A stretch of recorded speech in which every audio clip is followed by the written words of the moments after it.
Hello guys, welcome back to my channel. আগের ভিডিওতে তোমাদের বলেছিলাম আমি আমার ঘরটা শেয়ার করব, তো আজকে সেই ভিডিওটা তোমাদের কাছে নিয়ে এসেছি। আমার ঘরের সাথে ছোট একটা ছাদ রয়েছে, ছাদের গেটটা এখন আমি বন্ধ করে দিচ্ছি, কেননা আমি তোমাদের এখন ঘরটা দেখাবো।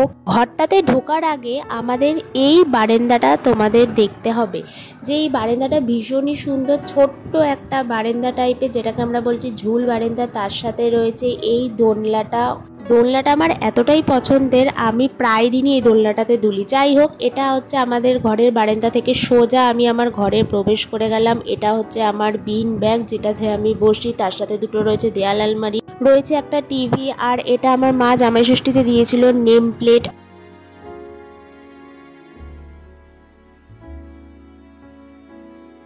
টুকটাক সাজিয়ে নিয়েছি।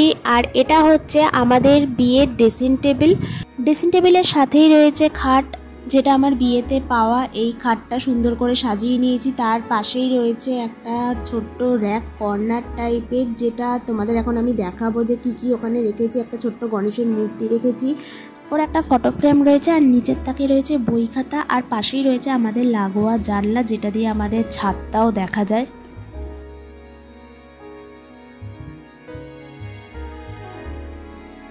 আমাদের পুরো রুমটা একবার তোমরা দেখে নাও। এবার আমরা যাব ড্রয়িং রুমের দিকে। ঘরের সাথেই লাগোয়া রয়েছে আমার একটা ছোট্ট একটা ড্রয়িং রুম, সুন্দর করে ছোট্ট করে সাজানো রয়েছে। এটা আমাকে মা দিয়েছিল জামাই ষষ্ঠীতে, টি টেবিল টাইপের, যেটাকে আমি আমার শপিস দিয়ে ভরিয়ে দিয়েছি, আর দেয়ালটা চারপাশে ভরিয়ে দিয়েছি সুন্দর সুন্দর ফটো ফ্রেম দিয়ে। এটা আমাদের বিয়ের ওয়ার্ড্রপ। এখানে একদিকে রয়েছে আমার জামা কাপড়, একদিকে রয়েছে ওর জামা কাপড়, পুরো সেপারেট করে দিয়েছি একদম, যাতে ঝগড়া না লাগে। ছোট্ট টেবিল রয়েছে, সোফা রয়েছে, তার সাথে রয়েছে জানলা। আর এটা আমাকে দিয়েছিল মা বিয়েতে ওয়ার্ড্রপ হিসেবে, যেখানে আমাদের নিত্যদিনের জামা কাপড় রাখা থাকে।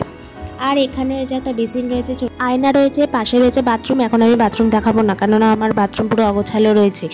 আর এখানে আমার একটা ছোট্ট সরস্বতী মূর্তি রয়েছে, সুন্দর করে চারিদিকে ঘিরে দিয়েছি, ছোট ফুল টুল দিয়ে যেরকম পেরেছি সুন্দর করে ঘিরে দিয়েছি। আর ওইদিকে রয়েছে আমার রান্নাঘর। এখন আমার রান্নাঘর দেখানোর দরকার নেই, কেননা আমার এখন রান্না করার দরকারই পড়ে না। আর এখানে রয়েছে ছোট্ট একটা হোম টেম্পল, যেটাকে আমি সুন্দর করে ঠাকুর দিয়ে সাজিয়ে দিয়েছি। আজকের ভিডিওটা আমি এখানেই শেষ করছি। শেষ করার আগে আমি আমার ঘরটা আর একবার দেখিয়ে নিই। এটা হচ্ছে আমার একটা ড্রয়িং রুম, যেটা আমি সুন্দর করে ছোট্ট করে সাজিয়ে নিয়েছি। আর এটা হচ্ছে বাথরুম, আর পাশেই রয়েছে আমার এই পুরো ঘরটা, আর তার পাশেই রয়েছে আমার এই ছোট্ট বারান্দাটা। দেখা হচ্ছে নেক্সট ভিডিওতে। ভালো লাগলে লাইক, শেয়ার, কমেন্ট অবশ্যই করো। টাটা।